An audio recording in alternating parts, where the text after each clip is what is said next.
Muy buenas noches, querida maestra. En la presente tarea se realizará un análisis amplio y conciso acerca del error de tipo y el error de prohibición, donde se establecerán ejemplos claros que nos permitan determinar cuál es la diferencia entre cada uno de ellos y a qué actor de la teoría del delito se relaciona.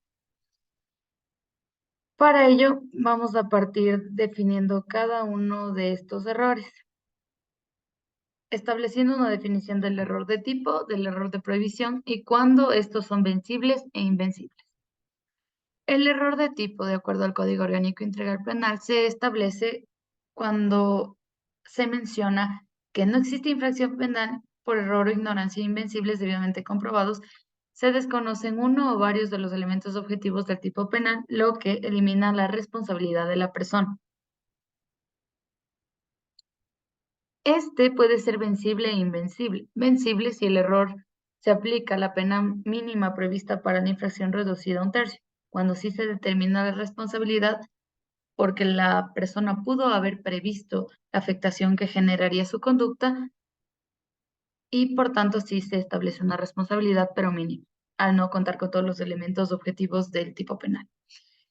El error es invencible cuando no hay responsabilidad penal por total ignorancia e incumplimiento de los elementos objetivos del tipo penal.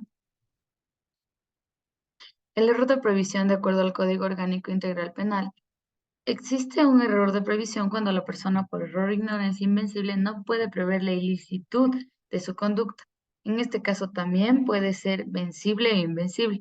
En el vencible sí se aplica una sanción mínima y sí se establece responsabilidad, mientras que en el invencible no se responsabiliza a la persona. Es importante establecer algunos ejemplos dentro del error de tipo. Cuando hablamos del error de tipo vencible, se establece una responsabilidad a la persona, enfocada en que un cazador sale por la mañana al bosque y decide disparar un arma hacia un supuesto animal detrás de un árbol, que resulta ser una persona. Él, al ser profesional cazador, pudo haber previsto que este supuesto animal era una persona. Por tanto, al no cumplir todos los elementos objetivos del tipo penal, pero sí haber sido posible que la persona determine que su conducta generaría una afectación, se establece responsabilidad penal, pero mínima. En cambio, otro ejemplo de error de tipo invencible que elimina totalmente la responsabilidad se puede establecer en un ejemplo parecido, donde una persona que se encuentra en un lugar determinado porque salió de viaje y está con su familia decide salir de casa sin tener experiencia y esta procede a disparar un arma en contra de un animal detrás de un árbol. Esta persona, al no ser experto en el ámbito de caza, no pudo haber previsto que este animal era una persona. Por tanto, se establece un error de tipo y se elimina la responsabilidad penal.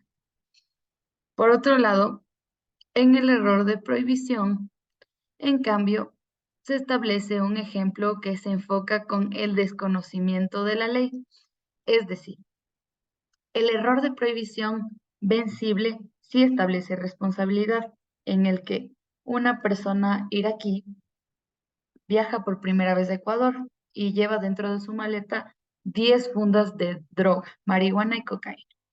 Esta persona la consume en cualquier lado y la vende de una manera normal porque en su país se consume, se vende y se comercializa este tipo de producto de una manera legal. Sin embargo, esta persona ha viajado a más de 20 países en todo el mundo, lo que abre a la posibilidad de que de alguna forma haya conocido que dentro del cuerpo normativo penal ecuatoriano se prohíbe este tipo de actos, por lo que sí se establece una responsabilidad penal, pero se la disminuye al existir un mínimo de ignorancia de la persona y no completar los elementos que podrían determinar la responsabilidad. Así también, el error de prohibición es invencible eliminando la responsabilidad cuando esta misma persona iraquí nunca ha viajado a otro país y dentro de la cotidianidad en donde él vive, siempre se vende droga, se consume y se comercializa de una manera normal. Y esta persona sale por primera vez de Ecuador y sin conocimiento alguno, ni por ningún medio, hace lo mismo dentro de este país. Esta persona ignora totalmente que este acto es ilícito, porque dentro de su cotidianidad, hablamos de una persona que por 20 años ha vivido de esa manera, desconoce que dentro de otro país esto es un delito, por lo que se elimina la responsabilidad. Es así como se establece la diferencia entre el error de prohibición y el error de tipo, entendiendo que cada uno de estos sirve de ayuda para poder usarlos como una vía alternativa dentro de situaciones en las cuales las personas por el desconocimiento, la ignorancia, realmente cometen un ilícito que ellos no pueden determinar que va a afectar a otra persona o que es prohibida dentro de un país. Muchas gracias por su valiosa atención.